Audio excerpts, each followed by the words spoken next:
Welcome back to another episode of the Focus and Bloom podcast. I'm your host, Jasenia, and today I'm joined by Valery from Podcast Planners, and we are going to be diving in, talking all about launching and scaling your podcast. So stick around.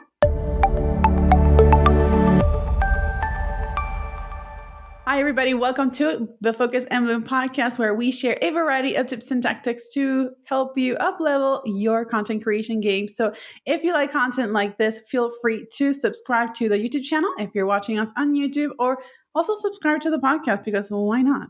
So that you don't miss out on any upcoming episodes or videos. Y si hablas español, visita mi canal de YouTube, Focus and Bloom en español. All right, so let's go ahead and dive into today's episode with my guest, Valery from Podcast Planners. Valery, welcome to the Focus and Bloom podcast. Bienvenida. How are you? Thank you for having me, and I am doing great. Thank you for asking. I'm excited. I'm so excited. Yeah, me too. Super excited. Yes. I am so glad that we were able to connect a few weeks before the recording of this episode and just get to know a little bit of what we're doing and learning a lot about our business. And I just felt like such a great connection. Like I felt like I knew you from before, and I just like talked to you for the first time. So this is so cool. You're in the Netherlands.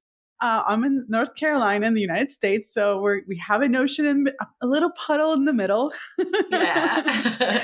But it's so cool because podcasting can really, I see it as a really great way to connect with people and just like share ideas and thoughts and a message. So we're diving into podcasting and launching and scaling. So before we go into the nitty-gritty details, let us know a little bit of what you do on a day-to-day basis, who you are, what you do. Okay, thank you. My name is Valery, and I am the founder, CEO, how you want to call it, from the Podcast Planners. And my team and I are helping business coaches, course creators, service providers, basically everyone who is planning or who want to launch a podcast with the launch of their show. And besides that, I also launched my own program to teach podcasters or VAs basically on how to get started as a podcast manager, because as you already told or said, the industry is growing so much and podcast managers are so necessary. So that's basically what I do. I love it. Yes, the just before starting the recording, we were talking about us in like what we're doing in our business, and I had recently launched my podcast in Spanish, and then you were talking about how you were communicating with someone in your local community about podcasting in Dutch, and then we were talking about these markets are pretty much green and they're still learning and wanting to get more information about podcasting. So it is such a cool medium and channel. So I'm so glad that we're able to talk about this and share this information. So, all right, we're talking about launching. So let's go into that. Yeah. So can you, let's just go before I get all emotional on the podcast because I love it. Let's go into the nitty gritty launching. Can you walk us through some of the essentials of, what we need to think about when we're about to launch a podcast? There are so many nitty-gritty steps that you need to think of. But as you said, let's go over the basics, that the essentials that you need to know. But the most important part, even before you have your idea, you want to launch a podcast, but the thing what you need to think about is that you want to make sure that you know who you are talking to and who is your audience, because of course you want to create content where your listeners can resonate with. And before you can do that, of course you need to know who they are and what they are interested in.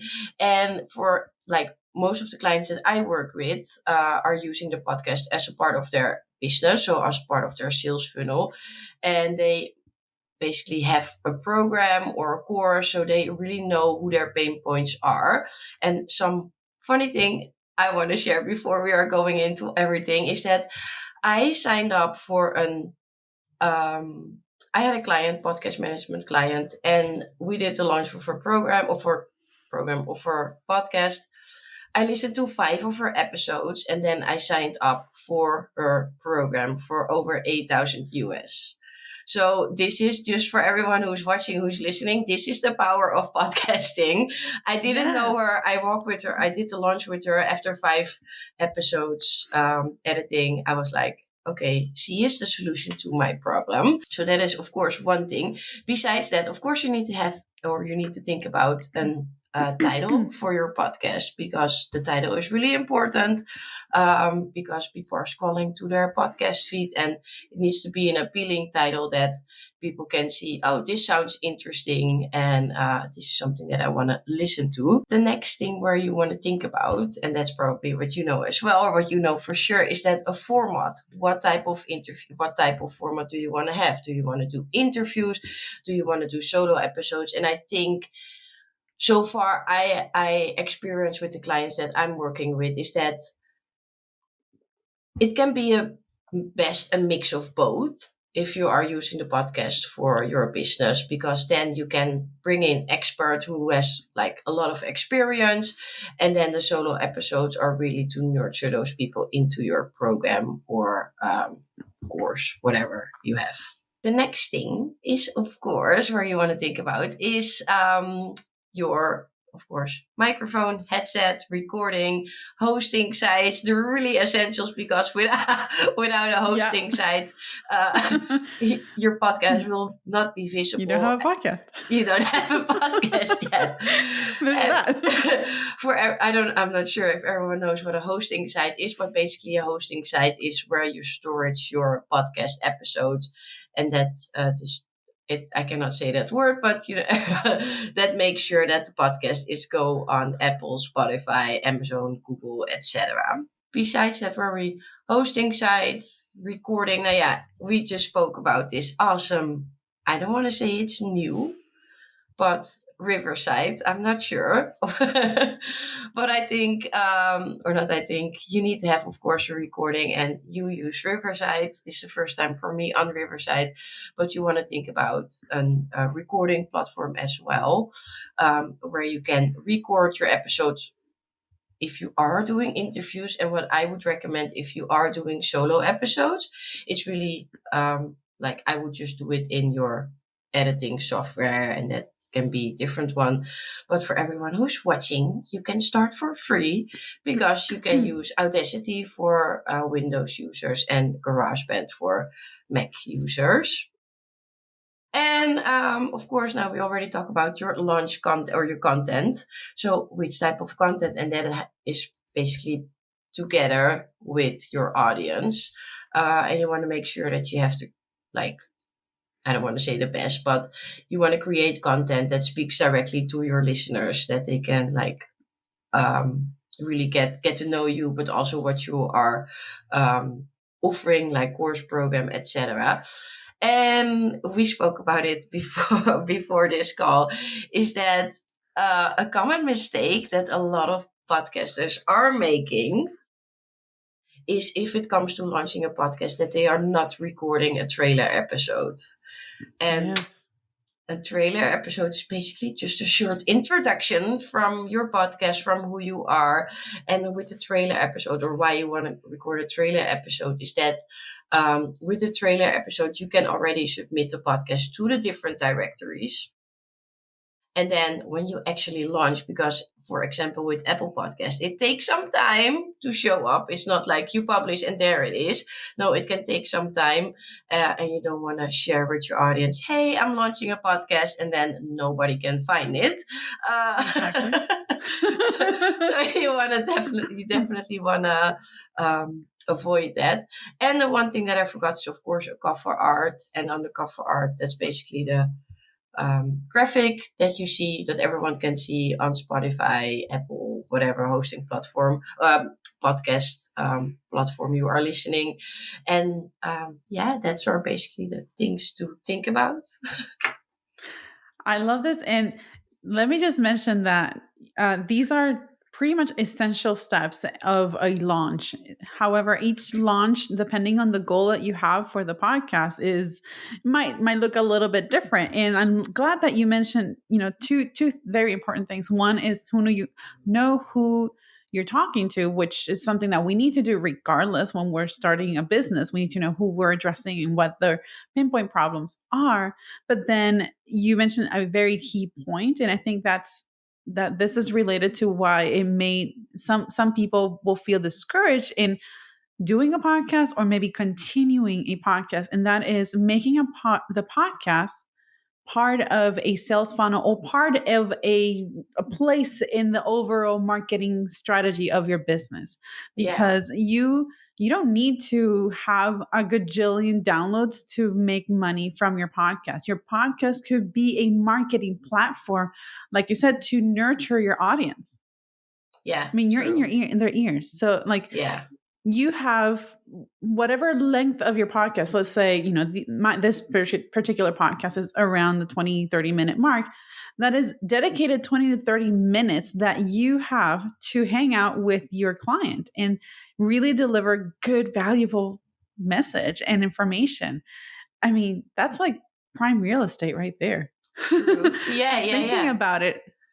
And something that I also like, when people are like planning to launch a podcast, that they are thinking, oh, another thing to come up with content.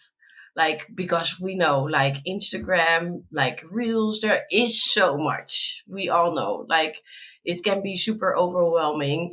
But what you can do is, of course, record an episode and that you can repurpose in your email newsletter, in your Instagram content, in a reel. Maybe if you're doing Instagram live, there is so much what you can do. If like, it's not only, okay, I need to have a podcast because everyone else is a podcast, or have a podcast, or another platform to come up with content. Nay, you can basically repurpose your whole episode in different types of content for the entire week.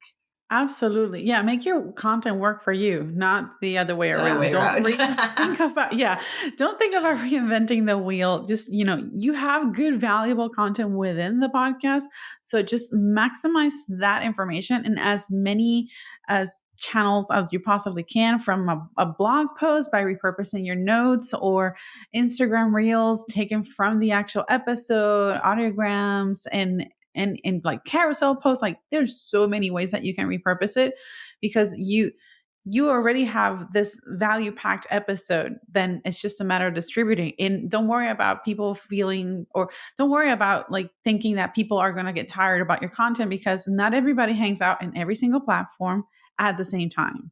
No. So you have different audiences in all these different platforms, so just maximize your True. work, maximize the content. True. And also, what I spoke with some of the students in my program about is like, okay, we need to create so much content. And then I'm like, no, you don't need to create a bunch of content. Like, I don't even know what I posted last week. Like, you don't, if I don't know, you don't know. Yeah. Um, Yeah. so similar with your podcast, they can listen to the podcast and still watch the reel, read your blog post or Exactly. Instagram social media post. Exactly. Yes, yes. Okay, so we're very passionate about podcasting for sure. We If are. you haven't noticed. But okay, so there's the first step is like, okay, we're launching, we're thinking about doing the podcast, doing the thing. We did it. We launched, we have a couple Yeah. of episodes. Yay. Now what? How are we scaling this? I mean, scaling can look a lot, it could look very different. But what are some questions if you're, like, what ways are we can scale and maybe monetize the podcast if we have a small audience or even a big audience? It doesn't matter. How can we scale and monetize? What are some ways? I think like scaling, if it comes to monetizing monetizing basically your podcast, is I already mentioned it. Like, if you are using it as a part of your sales funnel, like I told you the story that I signed up after listening to 5 of our episodes. Like, that is a way how you can monetize. And most of the people are thinking about, oh, I need to do ads in the middle of like have so many download before. But you can like advertise your own thing. Like, Yes. use your own, like, we all have a business, so use your own service, program, course, free guide, digital product, whatever you have, to monetize the podcast. Yeah, and Absolutely. That's if actually how I've been able to grow my own business as well. Like as I've been pivoting, I started my business as a wedding and portrait photographer, and then even like a little bit before COVID, I started shifting a little bit into more marketing, but still photography as a main thing. And then COVID came, so no more weddings, no more photos. And I started doing the podcast, and as I pivoted, the podcast was my main channel to create awareness of other coaching services that I was offering related to yeah, marketing. And I still had yeah, a very small audience. I love that. Yeah, Yeah, I love it no, too, and I continue. love that you mentioned as your as you know you had a client that that in turn you became their client Yes. from the work that you were doing. So you never know the impact that you're going to create with the with this content. Yeah, true. Like it's I love it. Like it's just so and with a podcast you can reach so many people who you don't even know, who are not following you on Instagram, who not even aware of like or yeah, you are not aware of their that they exist basically. So yeah, that's something that I really love. Absolutely. And these different platforms are really paying it, like big platforms like YouTube and even Spotify. They're really paying attention to the podcasting industry overall. So they're making changes to improve discoverability, making changes to improve the analytics. And like YouTube is keeping an eye on podcasting too. And then Spotify just brought in video option and the there's a lot of changes happening and there's a lot of changes that are going to happen. So it's definitely a very, I would say, a fun industry and worth one that is worth getting into and then be able to share your message and make an impact, really make an impact in other people's lives. Yeah, true. And I think, sorry, if it comes to like one important thing that I want to mention as well, if you are launching a podcast based on everything that you need, of course, is that like people are always asking me, you don't have a podcast. Why do you not have a podcast? And but I know myself. I have a hard time with being consistent.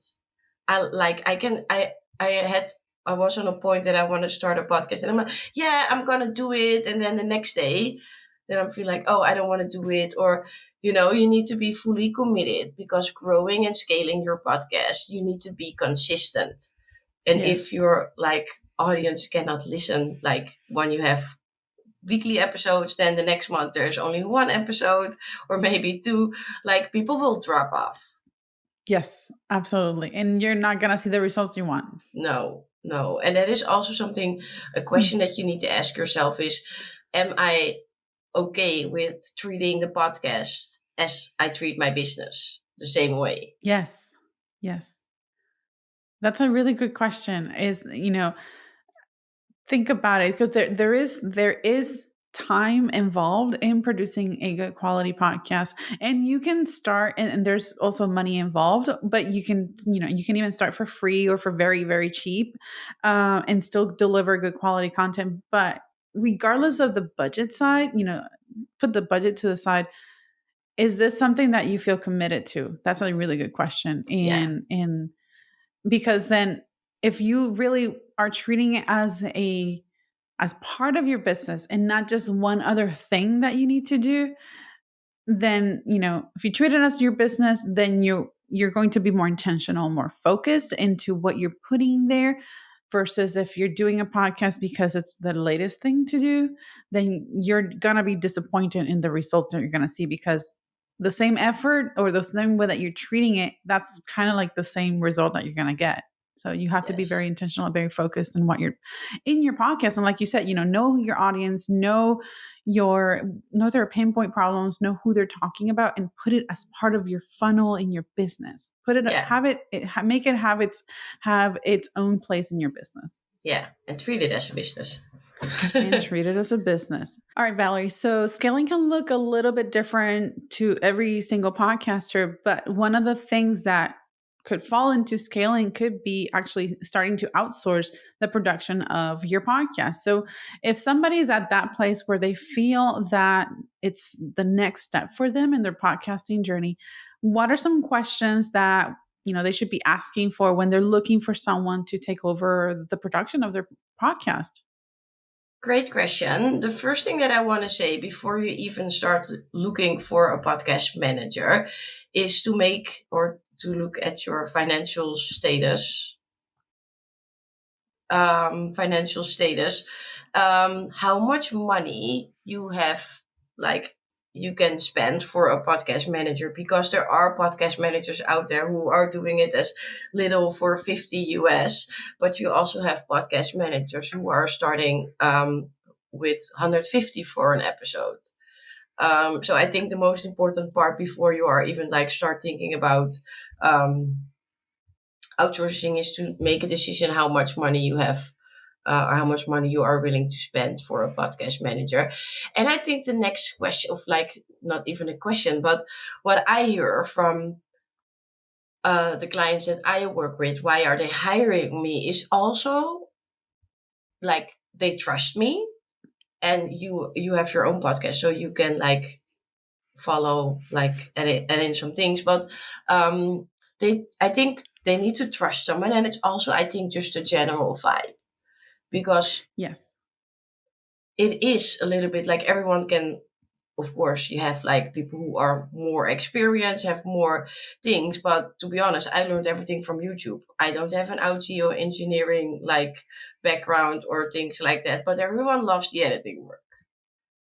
So I think like decide how much money you can set aside for the podcast, for a podcast manager, and also just start looking for someone who you vibe with. And I then, love that. Yeah.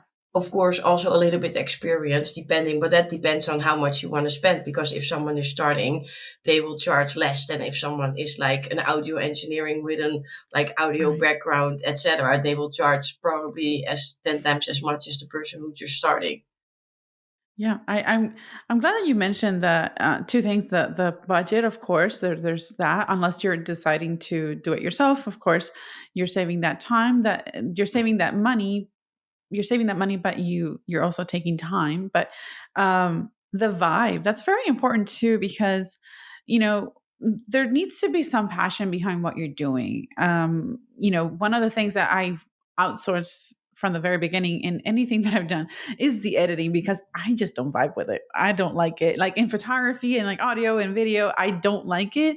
It's not that I can't do it, but it doesn't bring joy to me. So it should be Yeah, somebody who like really feels the passion behind doing that and creating something from your podcast, from your show, and making them be creative, but also have a good eye for detailing. I think yeah, that's really great. I'm very happy with my editors because they go above and beyond yeah, what I would expect, and it looks awesome. And that's what gets, if you're thinking of becoming a podcast manager, those are little things that really make a huge difference. Is that that connection and that vibe, like you say, outside of the experience, it's just really that understanding between you and that person and that yeah, editor.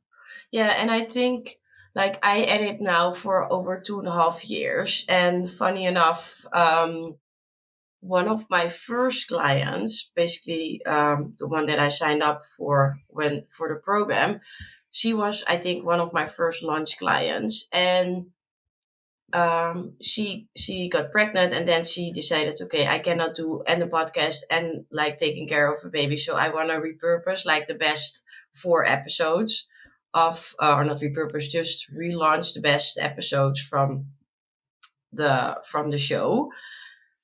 So I was listening to my own edited episodes. Like I think there were like one or two from the completely beginning.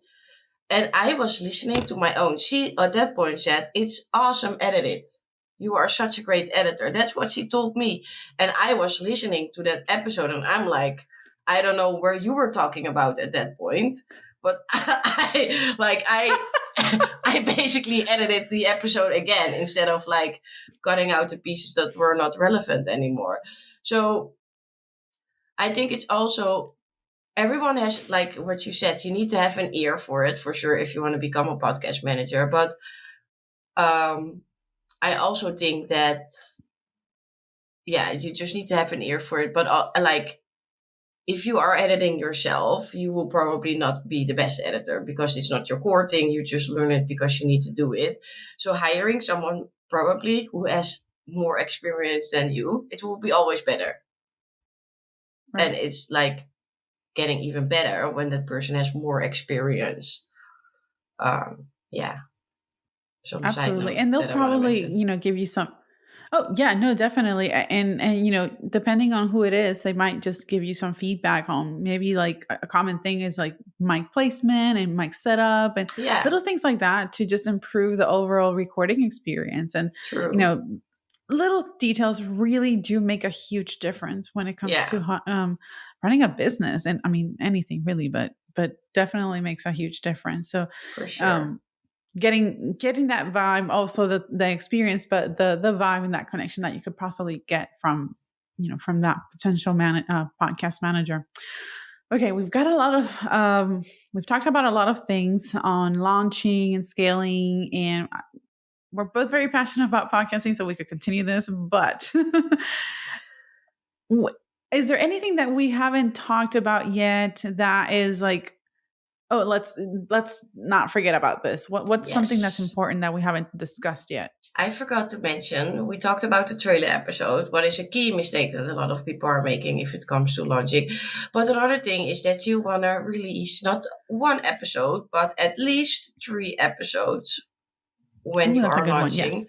because you want to like get people excited, and that they like listen to that first episode and they want to like continue listening, and there is no episode because you want to hook them with the first 3 episodes, to binge listen to your content and get excited for the next episode, and don't let them wait for a week, maybe 2. That is a really good tip. Definitely. You want to keep people binging on your content. So you can tease that trailer early on, and then on launch day you've got all these 3 new episodes, or even more a little bit if you want to, but at least those 3. That's definitely a huge makes a huge difference in like that For sure. engagement. So definitely keep that in mind if you're thinking of launching a podcast. Just make sure that you have that trailer and the 3 episodes Yeah, to that kick it are off with. key.